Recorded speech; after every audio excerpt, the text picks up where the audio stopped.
After the autumn festival, things between Preston and me stayed the same, at least on the surface. We still ate breakfast together, still took turns cooking dinner, still sat in the living room watching movies on weekends. But inside me, everything had completely changed. I started noticing details I'd never thought about before. Preston liked to roll up his sleeves when cooking. He always unconsciously tapped his fingers on the table whenever he read a script. When he was thinking, he'd bite his lower lip slightly. And whenever he laughed for real, a tiny crease would appear at the corners of his eyes. I hated that I noticed all of it, because every detail I remembered made it harder to forget him later. One Friday evening, I got off my library shift late. It started raining. Late autumn rain in Oregon is always colder than people expect. I hadn't brought an umbrella. By the time I ran almost all the way home, my clothes were nearly soaked through. The moment I opened the door, I heard Preston's voice. "Mitchell, it's me." He came out of the kitchen, and the moment he saw me, he frowned. "You walked home?" "Yeah. Why didn't you call me?" "I thought it was only 15 minutes. He sighed. "Stay still." "Why?" "Don't argue." He went back into the bathroom and returned with a large towel. Without a word, he simply draped the towel over my head and gently dried my dripping hair. I stood there, frozen stiff. "Preston, if you don't dry off, you'll catch a cold tomorrow." "I can do it myself." "I know. But let me." The distance between us was close enough that I could smell his familiar shampoo. My heart pounded embarrassingly fast. I could only lower my head, trying to hide my burning face. "Next time," he said quietly, "don't try to tough it out alone. I don't mind driving to pick you up." I didn't dare look him in the eye. I just nodded slightly. If he knew that this one small gesture had thrown my heart into such chaos, he probably wouldn't do it again. That night I barely slept. I lay staring at the ceiling until 2 in the morning. The same question kept looping in my head. Did Preston treat everyone this way? Or only me? The next morning, I decided to call my best friend from high school. His name was Dylan. He was currently at a different university. Dylan was the only one who knew I was gay. We agreed to meet at a coffee shop. "You look like you haven't slept," Dylan remarked the moment he sat down. "I need some advice." "Go ahead." I hesitated. "Think I like someone." Dylan raised an eyebrow. "Finally, someone's made your heart race." "Who?" I was quiet for a few seconds. "My roommate. He's a guy too." Dylan laughed. "What's strange about that?" "I'm gay. I mean, he's famous." "Famous how?" "I'm not sure I should say." "Mitchell." Dylan rested his chin on his hand. "I promise I won't tell anyone." I took a deep breath. Preston hale. The coffee cup in Dylan's hand nearly slipped off the table. "What?" "I know. Don't shout." "You're living with Preston Hale?" "Yeah."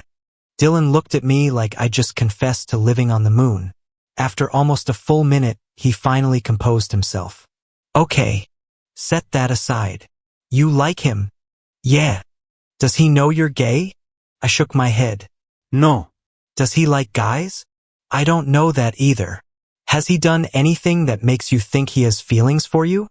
I told him about the towel from the night before, about the dinners, the coffee he made, the conversations that stretched late into the night. Dylan just laughed after hearing it all. "Mitchell. There are 2 possibilities. 1. He's just an extremely kind person. 2. He likes you. And you won't know the answer unless you ask." "I can't." "Why not?" "Because he's going to move away. I don't want things to get awkward." Dylan looked at me for a long moment. Then he said something that left me speechless. "Sometimes, what people regret most isn't being rejected. It's never having had the courage to be honest." That afternoon, when I got home, Preston was sitting on the front porch. In his hands was an old cardboard box. "What's that?" "I just had my assistant send it over." He opened the box. Inside were a lot of Polaroid photos, high school photos, college photos, family photos. One photo caught my attention. A very young Preston standing next to another young man. The two of them had their arms around each other's shoulders, both smiling brightly. I picked up the photo. Your best friend. The smile on Preston's lips faded slightly. He was quiet for a few seconds. Then he answered softly. No. The first person I ever loved. I froze. Not because I was surprised, but because for the first time, Preston had opened the door to his own secret in front of me. And I knew that the conversation that followed would change the relationship between us forever. I looked at the photo for a few more seconds. In the picture, Preston must have been about 20. His smile was different from now, more relaxed, more carefree, and the young man standing beside him was nearly as tall as Preston, blonde-haired, thin, and looking at him with very gentle eyes. That wasn't the look of a friend. I knew that, because perhaps I was looking at Preston with that same kind of look right now. I set the photo down. I'm sorry. For asking. Yeah. Preston shook his head. It's fine. It's about time I told someone. He leaned back against the wooden porch chair. The sunset dyed the whole yard a pale orange. His name was Owen. We met freshman year of college. Same acting class. I fell for him almost from the first time we met. He smiled faintly. Back then I still thought I was straight. I used to think that too. I blurted out. Preston turned to look at me. Really? Yeah. In high school I kept telling myself that someday I'd end up liking girls. But that day never came. Preston smiled. Seems like we both used to fool ourselves. The air suddenly felt lighter. That was the first time I'd talked about my sexual orientation with Preston. No preparation needed. No fear needed. It was simply like an ordinary conversation. He wasn't surprised. He didn't press with more questions. His eyes didn't change. He just nodded, as if it were the most natural thing in the world. And that made something in me feel so much lighter. Why did you two break up? I asked quietly. Preston looked out toward the empty street in front of the house. Partly because of Hollywood. Partly because of me. He sighed. When I started becoming famous, everything changed too fast. Filming schedules, interviews, travel, rumors, pressure. I kept telling Owen just to hold on a little longer. One more film. One more year. Then we'd have time. He smiled sadly. But life doesn't wait for anyone. Owen got tired. And me. I didn't even realize how lonely he'd become. Until one day, he said it was over. I stayed quiet. Did you try to hold on? I did try. But some relationships don't end because the love ran out. They end because both people are exhausted. Those words settled quietly into my heart. I didn't know how to comfort him, so I just sat beside him. For a long while. Your turn. Preston suddenly spoke up. Me? Have you never loved anyone? I gave a faint smile. No. Never. Yeah. No one-sided crushes? I looked down at my hands. There was one. Freshman year of college. He was in my class. I never told him. Why not? Because he had a girlfriend. I figured it'd be easier to just let a secret crush pass on its own. Was it easier? I shook my head. No. I just got used to enduring it. Preston looked at me. His eyes were full of understanding. You shouldn't live like that. Why not? Because. He paused. You deserve to be loved openly, properly, by someone. I lowered my head. If he knew that the person I loved was him, would he still say that? That night, Ryan and Ethan had both gone home for the weekend. The house held only Preston and me. Rain pattered on the porch roof. The power went out for about 10 minutes because of strong wind. Great. I laughed. Perfect timing. Preston took 2 candles out of a drawer. At least we still have some light. We sat in the living room. Only the flickering candlelight. Everything was strangely quiet. Mitchell. Are you afraid of the dark? No. What about you? I am. I was surprised. Really? Not the dark itself. He smiled. The silence. Why? Because whenever everything goes quiet, I start thinking. Thinking about what? About whether one day no one remembers Preston Hale anymore. Who would I still be? I didn't answer right away. Then I said quietly, you'd still be Preston. The one who cooks well. Who loves coffee. Who loves reading novels. Who laughs when someone burns their eggs. Who loves picking apples. And I looked straight into his eyes. Someone who's very kind. Preston went still. He didn't say anything. He just looked at me for a long time. The candlelight reflected in his amber eyes. Since I became famous, he said very softly, no one's described me that way. They usually just call me a star. Or an actor. You actually see who I am. My heart pounded hard. I quickly turned away, because if I looked even 1 second longer, I was afraid I wouldn't be able to hide my feelings anymore. Right at that moment, the power came back on. The room flooded with white light. That moment felt like a dream, but I had no idea that, for Preston, that was also the moment he began looking at me with different eyes. The next morning, everything went on as usual. At least, both of us tried to make it seem that way. Preston still made coffee. I still toasted bread. He read the news on his tablet while I ate breakfast and checked my class schedule. But one thing had changed. Every time our eyes accidentally met, both of us were the one to look away first. I didn't know what Preston was thinking, but I knew exactly what I was. I had fallen in love with him. It was no longer some vague feeling, no longer admiration. It was love. The kind of love where just hearing the door open told me he was home. The kind of love that turned the small kitchen into my favorite place in the world. And also the kind of love I absolutely wasn't allowed to say out loud. 2 days later, Preston got a call from his manager. He was in the living room when his phone rang. I'm listening. I wasn't trying to eavesdrop. It's just that the living room was too quiet. The voice on the other end was fairly loud. Time to head back to Los Angeles. The director wants a meeting, an ad contract, a photo shoot schedule. Preston was quiet for a long time. Finally, he just said, give me 1 more week. I froze. 1 more week? He'd said before he'd only be here for a month. After hanging up, he sat still on the sofa, the phone still in his hand. I just extended my lease, he said without looking at me. I thought you had to go back. Ido. But I asked for 1 more week. Why? He smiled. I'm not ready to leave this place yet. My heart skipped a beat. This place? Yeah. He looked around the house. The kitchen. The porch. The maple tree out front. And he paused. Life here. I knew he was telling the truth. But somehow, part of me still hoped he meant something else. That weekend, my school held an exhibition of senior students' final projects. It was a very important event. Professors, companies, architecture firms. Everyone would be there. I'd spent almost 3 months preparing. The night before the exhibition, I was still adjusting my design until almost 2 in the morning.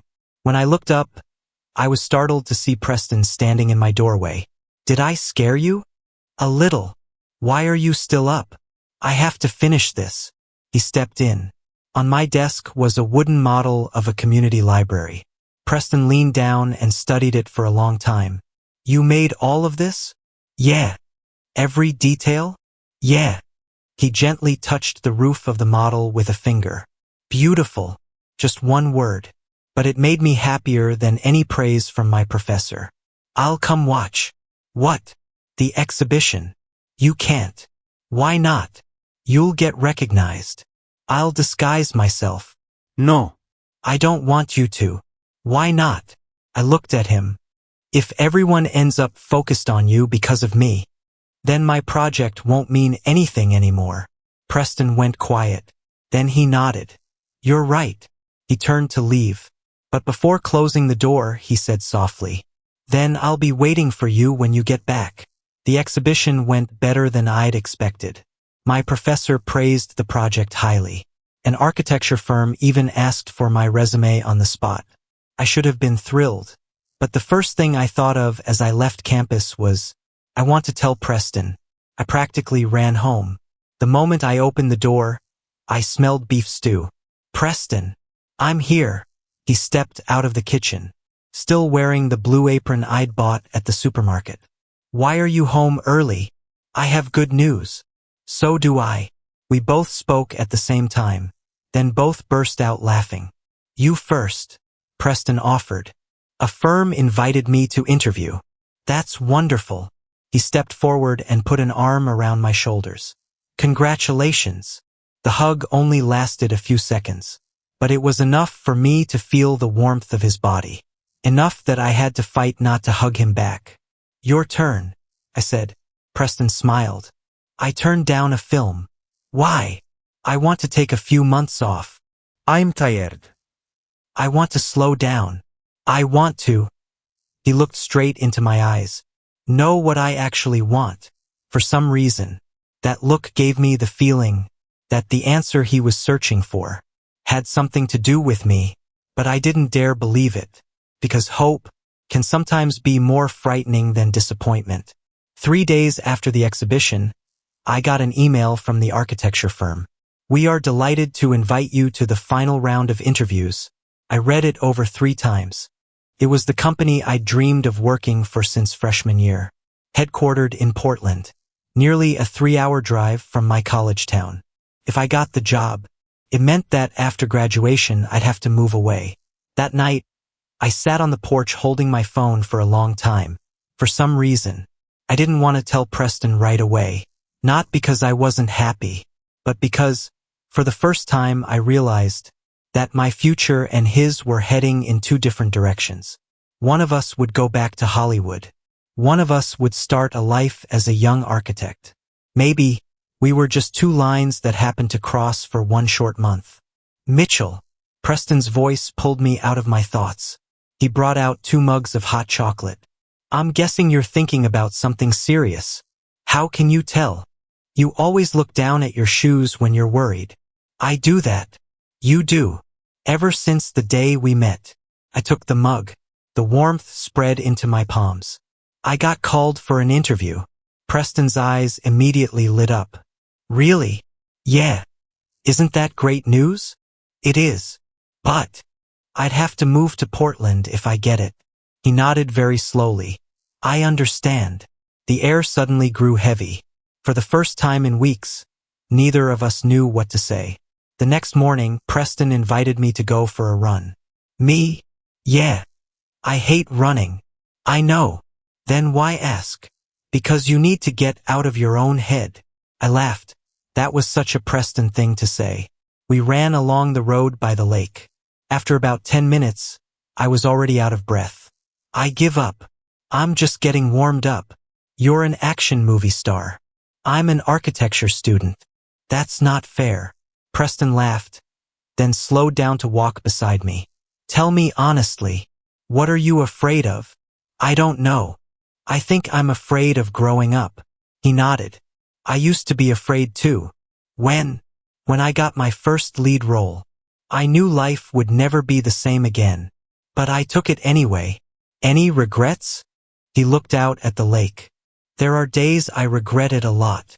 But if I went back, I'd still choose the same thing. Why? Because... He smiled. The most regrettable thing isn't choosing wrong. It's not daring to choose at all. I suddenly remembered what Dylan had said. What people regret most isn't being rejected. It's never having had the courage to be honest. 2 different sayings, from 2 different people, but strangely alike.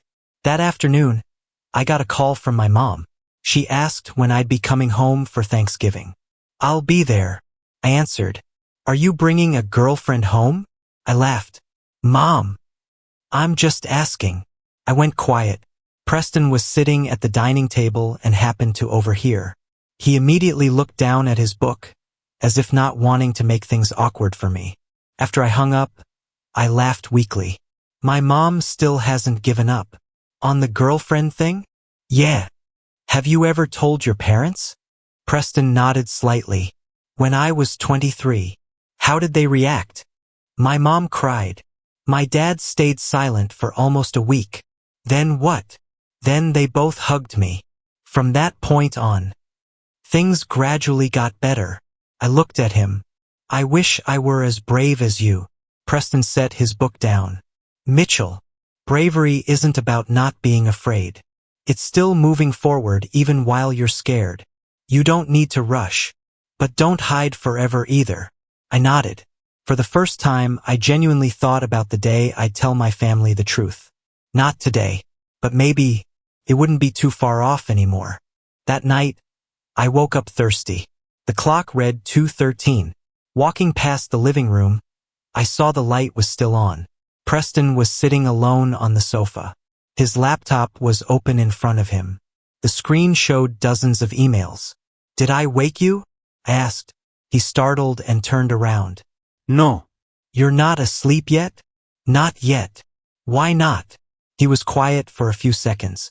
Then he turned the screen toward me. On it was a packed work schedule. Blocks of color filling every hour from morning to night. Meetings, filming, photo shoots, interviews, flights. Promotional tour. Not a single empty day.